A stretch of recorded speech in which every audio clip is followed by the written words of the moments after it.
Hello, Miami. This is 305 Sports Now, your own podcast and channel for all things Miami sports related. I am Will, and just as promised, I am going to be covering today Aydin Breland and basically our possible Kings episode, as he's listed at 6'5", 290 pounds out of Mater Dei High over in Santa Ana, California. He is a 5-star recruit, the 6th best defensive lineman in the country. If Miami wants them, they gotta pretty much, per 247 Sports, they have to fend off schools like USC, Ohio State, and Colorado, as they're listed as pretty much one of the top teams to list his services. He had a pretty solid 2022, okay, as a defensive tackle. He played in 10 games, had 24 tackles, 10 and a half of them were for loss, tackles for loss. In also had 4 sacks as well. And 4 of those games is where he had multiple tackles for loss as well. One of the things that I've noticed about Aydin when he in the video is that he has amazingly quick hands. Okay, he has very quick hands. For a guy size, he's immensely powerful. He's got a heck of a motor, right? Basically, meaning that he is not easy to block. He's great in the bull rush. His great hands could swim out of the way. He could also make tackles once he has his arms wrapped around you. And this will be a great get once again for the Miami Hurricanes, because again, since Mario wants to start from the trenches, pick up a guy like Aydin Breland would be great. All right. Justin Scott was just a couple weeks ago listed to be a crystal ball to the Miami Hurricanes. If the Miami Hurricanes could land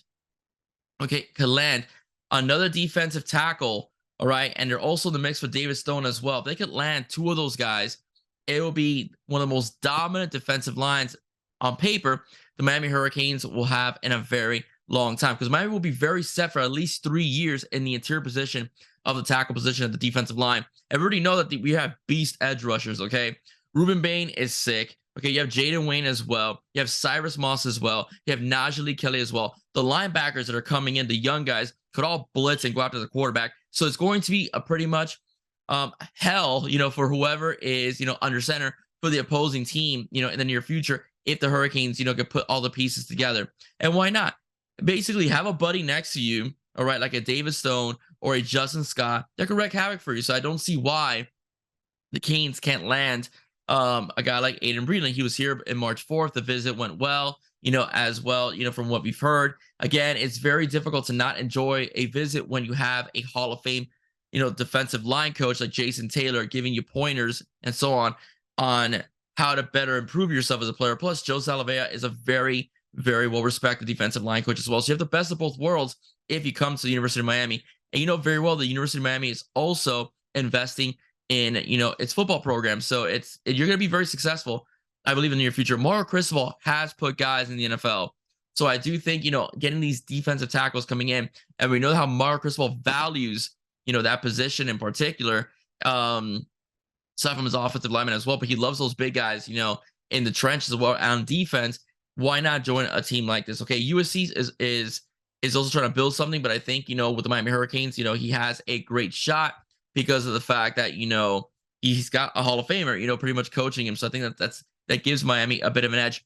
The one thing that does concern me on why he may not want to be a Cane is the fact he is from the West Coast, all right? And that's USC territory, all right, as well. And, Colorado's been making headways. The only flaw in Deion's system, again, we haven't seen how Deion will coach in a Power 5 school, is that Deion Sanders openly said that he likes basically his guys, from the outside going in, not so much the interior going outward, basically meaning he wants really good corners and solid edge rushers.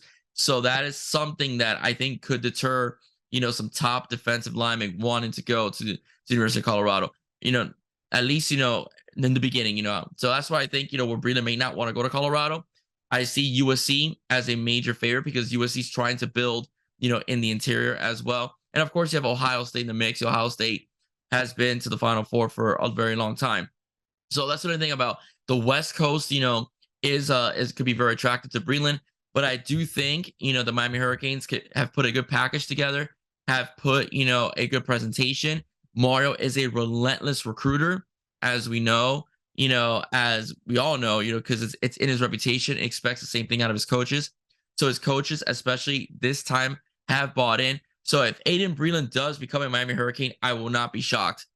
All right, I will not be shocked. Okay, but I do believe that we may have a better chance at David Stone more so than Breland, just because of location. That's the only thing, because he hasn't been really crystal balled, to go anywhere as of yet.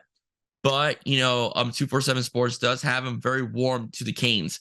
All right, but he's also very warm to OSU and USC as well. All right, so that's basically it. Again, I do think as the summer progresses itself, the Miami Hurricanes are going to get a top 10 recruiting class, because this coaching staff is going to be absolutely relentless in trying to get the players they want that fit the system and the scheme that they want to run, as well. So I do think that one of the three that I've covered, are going to fall to the Canes eventually. I do think that it's going to be Scott. Scott has been crystal balled. Steve Wilfong crystal balled him. Notre Dame is still in the mix, but I do think that when Steve Wilfong, pretty much says you're going to a school, 91% of the time, 92% of the time, you're going to that school. And I do think, either Breland or Stone may possibly be a Cane. Why not? You'll be starting together as freshmen or sophomores, what the case would be. You'll be starting together at least as, or you will get in the rotation though. No one's taking the spot from LT3. You will get in the rotation though. Good chance you will be starting as a sophomore or a redshirt freshman, depending what they do. And you'll be alongside a guy that you will dominate for at least 2 to 3 seasons, in the ACC, as well. So that's just a little bit of what I have to say about Aydin Breland. I think the guy's a beast. I like big defensive linemen. I like fast defensive linemen. I like guys that are aggressive and not afraid to take chances on the D line. I do think those are the guys that end up being the most successful collegiately and then in the pros as well. All right, ladies and gentlemen, hope you like what you heard. Please do not forget to like, share, and subscribe to 305 Sports Now. I am Will. Stay safe. God bless. See you soon. And go Canes. All about the U. Bye-bye.